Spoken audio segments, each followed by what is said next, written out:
আসন্ন পবিত্র ঈদুল আজহা উপলক্ষে সরকারি কর্মকর্তা কর্মচারীদের জন্য টানা ৭ দিনের ছুটি অনুমোদন দিয়েছে মন্ত্রিসভা। তবে ঈদের আগে ২ দিন অর্থাৎ ২৩ ও ২৪ মে অফিস খোলা থাকবে। বৃহস্পতিবার সচিবালয়ে অনুষ্ঠিত মন্ত্রিসভার বৈঠকে এ ছুটির অনুমোদন দেয়া হয়।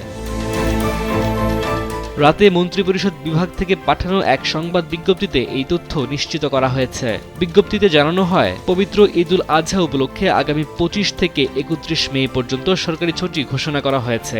এর আগে ২৩ ও ২৪ মে অর্থাৎ শনি ও রবিবার যথারীতি অফিস খোলা থাকবে। বৈঠকে জাতীয় পাবলিক টয়লেট নীতিমালা ২০২৬-এর খসড়াও অনুমোদন করা হয়েছে। এটির উদ্যোক্তা স্থানীয় সরকার বিভাগ।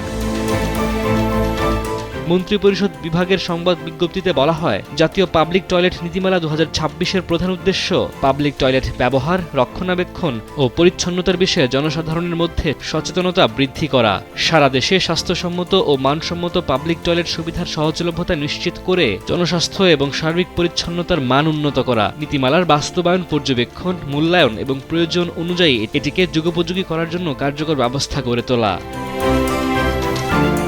ডেস্ক রিপোর্ট, সময়ের আলো।